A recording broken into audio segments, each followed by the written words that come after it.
अतुल सुभाष की खुदकुशी ने सबको हिलाकर रख दिया है। अतुल ने न सिर्फ अपनी पत्नी की प्रताड़ना को इसके लिए जिम्मेदार ठहराया है, बल्कि सिस्टम, कानून सब पर सवालिया निशान लगाए हैं। लोग कानून बदलने की मांग कर रहे हैं। ये केवल अकेला केस नहीं है, इसके जैसे अनेकों केस सामने आए हैं जिसमें महिला और दहेज उत्पीड़न से जुड़े केस में बदलाव की मांग उठ रही है। ये घटना पति पत्नी के रिश्तों और पुरुषों के अधिकारों के मुद्दे को फिर से चर्चा में ला रही है। कई जानकारों का कहना है कि महिला उत्पीड़न से जुड़ी धारा 498A में तत्काल बदलाव की जरूरत है। हमारे साथ हैं एडवोकेट पुलकेश श्रीवास्तव, जिनसे जानेंगे दहेज संबंधी कानून क्या है, अगर दुरुपयोग होता है तो कैसे बचाव करें और पुरुषों के क्या अधिकार हैं। और मैं श्रीवास्तव जी आपका बहुत बहुत स्वागत करती हूँ इस पॉडकास्ट में। और ये वीडियो बहुत अहम हो जाता है तमाम महिलाओं के लिए, तमाम पुरुषों के लिए, क्योंकि ये हाई टाइम कहा जा रहा है कि पुरुषों के अधिकारों पर भी चर्चा होनी चाहिए। महिलाओं के अधिकारों पर तो हम चर्चा दशकों से करते आए हैं। सबसे पहले चूंकि अतुल सुभाष केस में अगर मैं बात करूँ तो एलिमनी की जिक्र लगातार आता रहा, उसका सेंटर पॉइंट यही था। तो ये होता क्या है और इसको लेकर प्रावधान क्या है? देखिए, एलिमनी जो एक वर्ड है, it is a Latin word और इसका मतलब है सस्टेनेंस। सस्टेनेंस का मतलब हो गया भत्ता, जिसे हम हिंदी में कहते हैं। बेसिकली जो हमारे मैरिज लॉज हैं उसमें प्रावधान है कि अगर if the marriage go haywire and if there is a dispute between husband and wife, तो wife has a right to claim maintenance to seek for alimony for her sustenance. अच्छा। ये प्रावधान जो हमारे अलग अलग लॉज ने दिए हैं वो कंसिडर ये करते हुए दिए कि India was primarily considered to be a patriarchal society. पुरुष प्रधान मेल ड्रिवन। हिंदी में अगर आप बोलेंगे तो मुझे लगता है हिंदी के दर्शकों को ज़्यादा बेहतर तरीके से समझ में आएगा। मेल ड्रिवन, जहाँ पे जो हस्बैंड है उसका प्राइमरी दायित्व है टू घर को चलाना, और जो महिला है, जो वाइफ है, उनका दायित्व है घर की देखभाल करना। जी।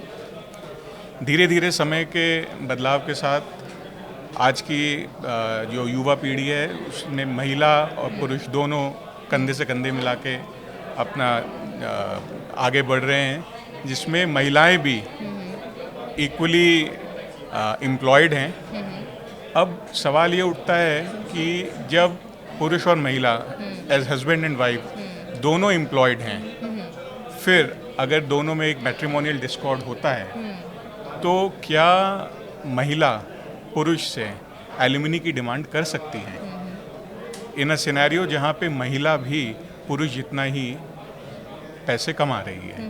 जो हमारे प्रावधान हैं लॉ के, उन प्रावधानों के हिसाब से जो महिला है उसके पास एक राइट हो जाता है पुरुष से डिवोर्स के केस में या मेंटेनेंस के केस में या डोमेस्टिक वायलेंस के केस में अपने सस्टेनेंस के लिए क्लेम करना।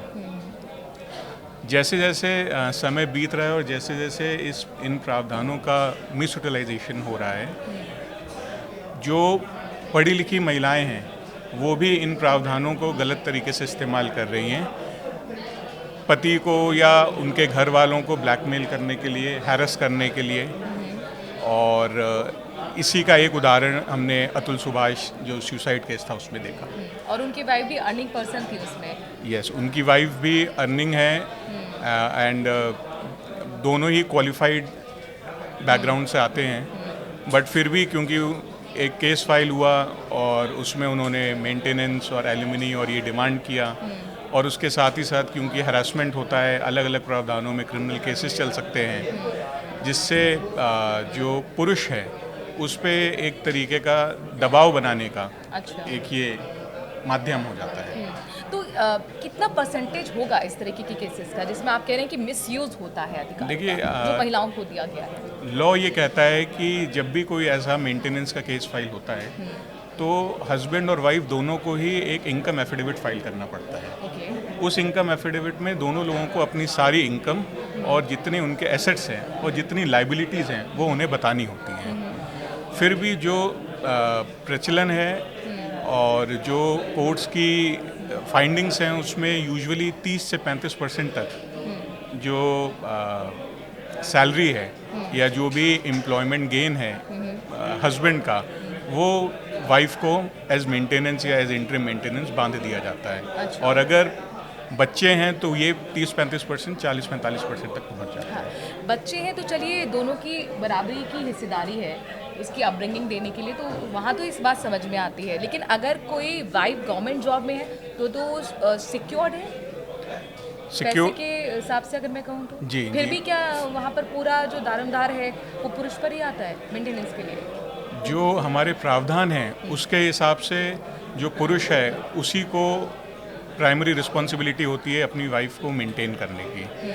और जो प्रावधान है वो कहीं भी प्राइवेट नौकरी या सरकारी नौकरी का कोई डिफ्रेंशिएशन नहीं करता है। ओके, तो कोर्ट क्या ये नहीं देखता कि अगर ये महिला है तो ये अगर अपने हस्बैंड से ज़्यादा कमाती है या पैरेलली कमाती है तो इसको मेंटेनेंस की क्या ज़रूरत? क्या कोर्ट इस तरीके के आदेश नहीं देता कि आप तो सिक्योर्ड है?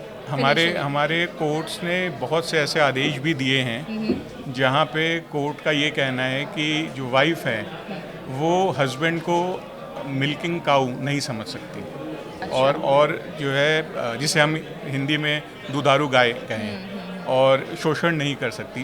बट जो एक जनरल परसेप्शन है और जो जनरल प्रावधान है उसके हिसाब से महिलाओं को एक ज़्यादा एक वेटेज दी जाती है, और भले ही वो भी काम करती हूँ फिर भी पुरुष पे ही रिस्पॉन्सिबिलिटी अच्छा, बांधी अगर दहेज का जो भी कानून है उसका अगर मिसयूज़ हो रहा है तो फिर पुरुषों के पास अधिकार क्या है? देखिए ये वीडियो बहुत महत्वपूर्ण है, आपके जितने भी क्यूरीज होंगे, जितने भी आप सवाल आसपास सुनते होंगे, जो चर्चा आजकल अतुल सुभाष केस की वजह से लगातार बनी हुई है, उस हर एक सवाल का जवाब इस पॉडकास्ट में पुलकित जी के जरिए होगा। मेरा सवाल यही है कि अगर मिसयूज़ हो रहा है दहेज के कानून का तो क्या पुरुषों के पास अधिकार है? देखिए, लॉ बिल्कुल प्रोवाइड करता है कि अगर हस्बैंड के अगेंस्ट एक फॉल्स केस फाइल किया है या हस्बैंड के घर वालों के अगेंस्ट कोई फॉल्स क्रिमिनल केस फाइल किया हुआ है, तो जो हस्बैंड है वो हायर कोर्ट्स में अपने कोई पिटिशन फाइल कर सकता है क्वैशिंग का, या फॉर दैट मैटर अगर कोई मेंटेनेंस का केस में कोई जो भत्ता है वो ज़्यादा बांध दिया गया है तो भी पुरुष के पास एक रेमेडी है कि वो हायर कोर्ट्स में जाए और अपनी दलील पेश करे, और जो हायर कोर्ट्स हैं वो उसको रिव्यू कर सकती हैं। But in the legal framework जो एक्ट्स हैं हमारे, वो कहीं ना कहीं जो राइट है वो वुमेन को देते हैं to claim maintenance from the husband, except for one act which is the Hindu marriage act, जो कहता है, जो वर्ड यूज़ करता है स्पाउस। बाकी सारे एक्ट्स जो हैं वो वर्ड यूज़ करते हैं हस्बैंड एंड वाइफ, जिसमें क्लेम वाइफ कर सकती है from the husband. There is only one act जो है हिंदू मैरिज एक्ट, जो कहता है कि आइदर ऑफ द स्पाउस वो क्लेम कर सकते हैं। तो कौन कौन से केसेस में दुरुपयोग होता है पुरुषों के खिलाफ, जो विवाहित पुरुष हैं उनके खिलाफ? देखिए, जब मैरिटल डिस्कॉर्ड होता है तो केसेस होते हैं, 498A हो जाता है, डोमेस्टिक वायलेंस एक्ट के अंदर केस फाइल हो जाता है, हिंदू मैरिज एक्ट के अंदर डिवोर्स का केस फाइल हो जाता है। इन सभी केसेस में अगर मैं बात करूं डोमेस्टिक वायलेंस एक्ट के केस की, जी। जो महिला ही फाइल कर सकती है, उस केस में एक इंटरिम मेंटेनेंस कोड बांध देती है, और वो इंटरिम मेंटेनेंस जो हस्बैंड होता है उसको थ्रू आउट देना होता है जब तक ये केस ख़त्म नहीं होता। जब केस ख़त्म होता है तो एक और फाइनल मेंटेनेंस भी बांधी चली जाती है। उसी तरीके से डिवोर्स के केस में permanent alumni, temporary alumni, interim alumni, इस तरीके के प्रावधान हैं। और जो CRPC का प्रोविज़न था जो अब चेंज हो गया, जैसे सेक्शन 125 था, उसमें जो वाइफ थी वो मेंटेनेंस मांग सकती हैं हस्बैंड से अपने लिए, अपने बच्चों के लिए, जो भी डिपेंडेंट बच्चे हैं उनके लिए मांग सकती हैं। तो ये सारे प्रावधान कहीं ना कहीं पति को ही बेयर करना पड़ता है। लेकिन पड़ता मुझे है। ये बताइए, अगर किसी के पति की इनकम लिमिटेड है और उसके जो पेरेंट्स हैं वो भी इस पर डिपेंडेंट हैं, जी। तो फिर इस केस में ऐसा क्या होगा? फिर क्या उसको देना ही पड़ेगा पत्नी को? वो उस चीज़ के लिए बाध्य है? पति बाध्य है टू मेंटेन हिज वाइफ, कोई और रास्ता कानूनी रूप से नहीं है उसके पास? एट बेस्ट वो अपना केस प्रेजेंट कर सकते हैं कोर्ट में कि उनका कोई भी साधन नहीं है, उनकी लाइवलीहुड अर्न करने का, बट जो लॉ है और जो हमारे जुडिशियल प्रोनाउंसमेंट्स हैं उसके हिसाब से जो प्राइमरी रिस्पॉन्सिबिलिटी होती है वो हमेशा जो हस्बैंड होता है उसकी होती है। आप कह रहे कि डोमेस्टिक वायलेंस एक्ट का भी मिसयूज़ होता है, तो ऐसे में जो विवाहित पुरुष हैं उनको क्या सावधानी बरतनी चाहिए? देखिए, डोमेस्टिक वायलेंस एक्ट में जब भी कभी कोई केस फाइल होता है तो सबसे पहले तो ये देखने की ज़रूरत है कि जो एलिगेशंस होते हैं वो हमेशा होते हैं मारपीट के इन डोमेस्टिक वायलेंस। तो जो असेसमेंट है वो सबसे पहले ये करने की ज़रूरत है कि क्या ये जो एलिगेशंस हैं अगर फॉल्स हैं, फ्रिवलस हैं, तो हम हायर अथॉरिटीज़ को, जो हायर कोर्ट्स हैं, उन्हें अप्रोच करें to quash such kind of cases. और डोमेस्टिक वायलेंस के केसेस में हमें ये भी सावधानी बरतने की ज़रूरत है कि जो अब्यूज़ है वो अगर नहीं हुआ है तो उसके लिए फिर हमें लीगल रेमेडी जो है वो एग्जॉस्ट करनी होगी। देखिए, हम बात ये करें कि डोमेस्टिक वायलेंस तो हो सकता है कि जनरली कई जगह होता भी है केसेस में, कई जगह उसका मिसयूज़ भी होता है। तो आज हम मिसयूज़ केस वाली बात कर रहे हैं, क्योंकि न्याय सभी का अधिकार है, चाहे वो पुरुष हो और चाहे वो महिला हो। और इसीलिए आज हमने पुरुषों के अधिकारों पर एक पॉडकास्ट बनाया है। ये वीडियो आज के समय की मांग हो रही थी, सोशल मीडिया पर लगातार ये सवाल पूछे जा रहे थे, और इसी को लेकर आज इन सवालों की झड़ी पुलकित जो है वो जो क्वेरीज हैं वो हमें दे रहे हैं उसके जवाब। एक चीज़ और है, क्योंकि कानूनी कई तरीके के टर्म्स होते हैं, वो भी समझना बेहद ज़रूरी हो जाता है कि धारा क्या है 498A, जिसमें बदलाव की बात की जा रही है। हालांकि अब ये BNS में धारा 85 और 86 हो गई है। क्या है ये धारा?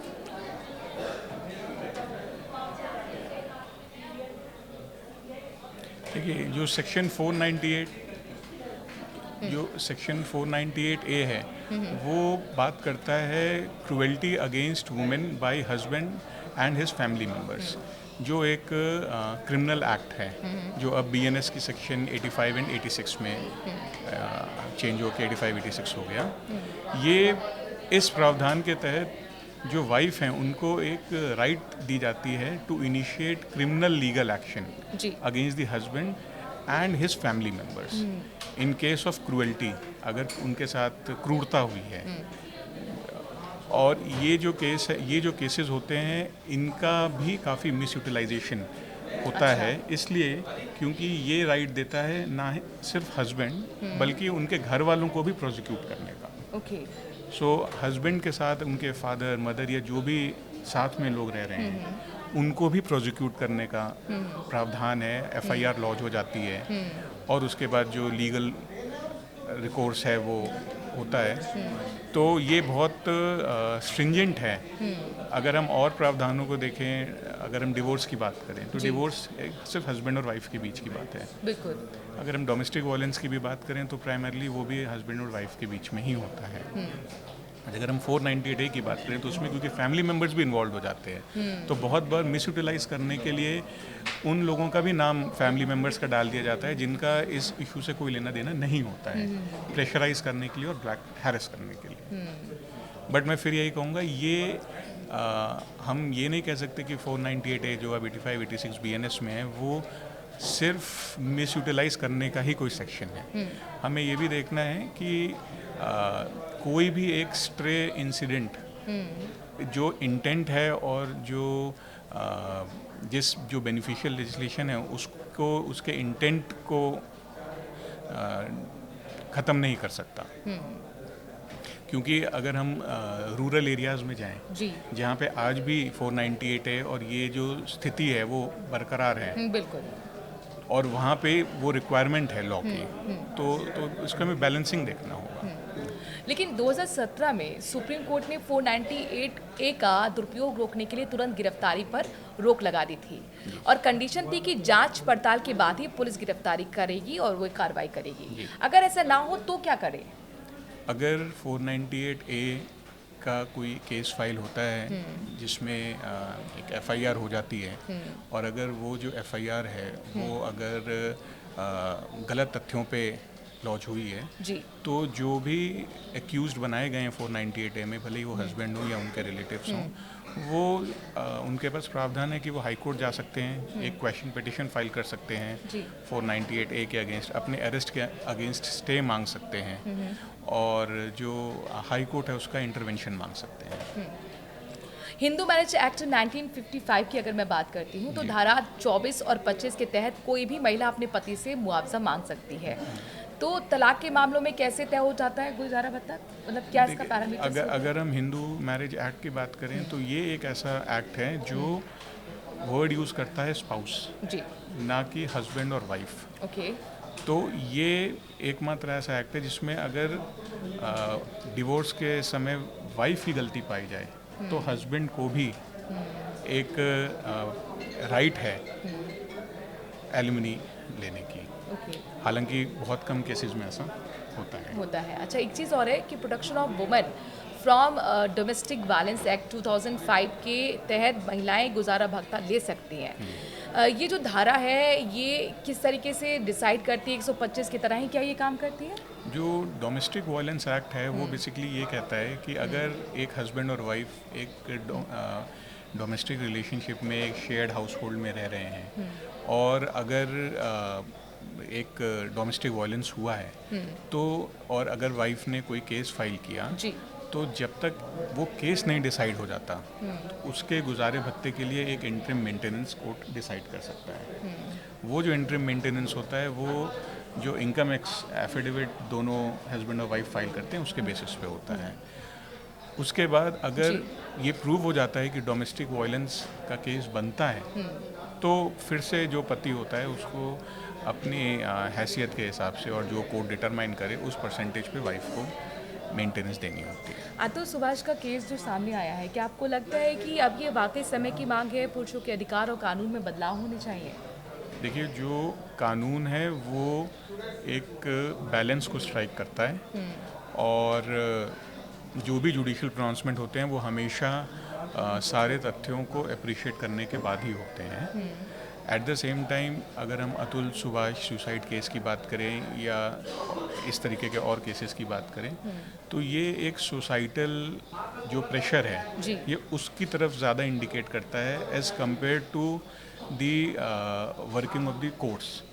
जो कोर्ट्स हैं और जो लॉ है वो तो स्ट्रिक्टली अपने जुडिशियल पैरामीटर्स को देखते हुए ही कार्रवाई करते हैं, बट जो सोशल प्रेशर होता है, जो स्टिग्मा इससे रिलेटेड होता है या जो हैरेसमेंट होता है, उनकी वजह से ऐसा लगता है कि ये जो लॉज हैं उनका मिसयूटिलाइजेशन हो रहा है। तो मिसयूज रोकने के लिए क्या किया जाना चाहिए? मेरा सवाल वही था कि कानून में बदलाव होने चाहिए, आपको लगता है? जो हमारा कानून है वो उनमें प्रावधान है कि अगर कोई भी इस कानून का मिसयूटिलाइजेशन कर रहा है तो वो जो जिस भी आदमी के अगेंस्ट मिसयूटिलाइजेशन हुआ है वो हायर कोर्ट्स में जा करके और अपनी दलील दे सकते हैं।